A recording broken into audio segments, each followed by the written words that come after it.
உலகத்திலேயே அதிக நேரம் தூங்கக்கூடிய 5 விலங்குகள் எது எதுன்னு தெரியுமா? 5வது ஒப்பசம். இந்த ஒப்பசம் அப்படிங்கிறது வயிற்றுல பை இருக்கக்கூடிய ஒரு பாலூட்டி இனம். அதாவது இதுக்கு குட்டிகள் பிறந்த உடனே முழு வளர்ச்சியெல்லாம் அடைஞ்சிருக்காது. பிறந்த உடனே தன்னோட தாயோட வயிற்றுல இருக்கிற அந்த பைக்குள்ள நுழைஞ்சு அங்க இருக்கிற பால் சுரப்பிகள்ல பால் குடிச்சு வளர ஆரம்பிக்கும். சூழ்நிலைக்கு தகுந்த மாதிரி நாக்க வெளியே தொங்க போட்டு செத்த மாதிரி நடிக்கிற குணம்லாம் இந்த விலங்குக்கு உண்டா. இதோட மெட்டபாலிசம் ரொம்ப ஸ்லோவா இருக்கிறதுனால தன்னுடைய ஆற்றலை சேமிச்சு வைக்கிறதுக்கு இது ரொம்ப நேரம் தூங்குமா. அதாவது எவ்வளவு நேரம் தூங்கும்னா ஒரு நாளைக்கு கிட்டத்தட்ட 18 மணி நேரம் வரைக்கும் தூங்குமா. 4வது ஜெயண்ட் ஆர்மடிலோ. ஜெயண்ட் ஆர்மடிலோவும் ஒரு தனித்துவமான பாலூட்டி இனம் தான். இதோட முக்கிய அம்சமே இதுக்கு மேல மூடி இருக்கிற கவசம் மாதிரியான அதோட ஓடு தான். மத்த விலங்கு கிட்ட இருந்து இதோட ஓடு தான் இதை தற்காத்துக்க உதவுது. இதோட இன்னொரு ஹைலைட் இதோட நீளமான கூர்மையான சக்தி வாய்ந்த நகங்கள். சுமாரா 20 சென்டிமீட்டர் வரைக்கும் வளரக்கூடியதான். இருக்கிற பாலூட்டி இனங்கள்லயே மிகப்பெரிய நகம் உள்ள பாலூட்டி இனம் இதுதானா. இந்த ஜெயண்ட் ஆர்மடிலோ இரவு நேரத்துல இறை தேடக்கூடிய ஒரு விலங்கு. அப்போ இது என்ன செய்யும் அப்படின்னா தன்னுடைய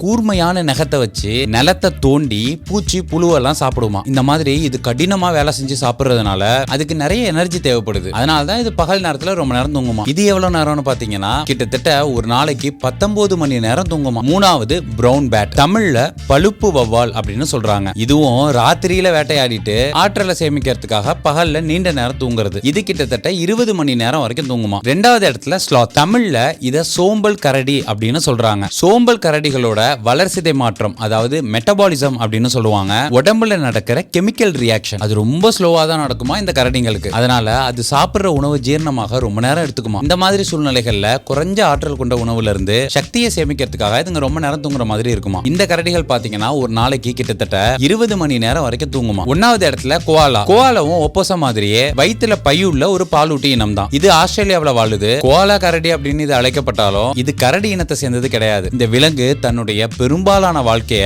மரத்திலேயே தான் கழிக்குமா. அதுவும் குறிப்பா யூக்கலிப்டஸ் மரங்கள்லயே கழிக்குமா. இதோட முக்கிய உணவே யூக்கலிப்டஸ் இலைகள் தானா. அந்த இலைகள்ல பாத்தீங்கன்னா ஊட்டச்சத்து ரொம்ப குறைவாகவும் ஜீரணிக்க ரொம்ப கஷ்டமானதாகவும் இருக்குமா. இந்த மாதிரி ஜீரணிக்க ரொம்ப கஷ்டமான உணவை ஜீரணிக்கிறதுக்கு உடம்புக்கு ரொம்ப அதிகமான எனர்ஜி தேவைப்படுதான். அதனால இது அந்த எனர்ஜியை சேமிச்சு வைக்கிறதுக்காக இது தன்னுடைய பெரும்பாலான நேரத்தை தூக்கத்திலேயே கழிக்குதான். ஒரு நாளைக்கு சுமாரா இது 22 மணி நேரம் தூங்குமா. 2 மணி நேரம் தான் முழிச்சிருக்குமா. இதுதான் உலகத்திலேயே அதிக நேரம் தூங்கக்கூடிய விலங்கு. உங்களுக்கு தெரிஞ்ச அதிக நேரம் தூங்கக்கூடிய உங்க கூடவே இருக்கிற விலங்கு ஏதாவது இருந்தாலும் கமெண்ட்ல சொல்லுங்க.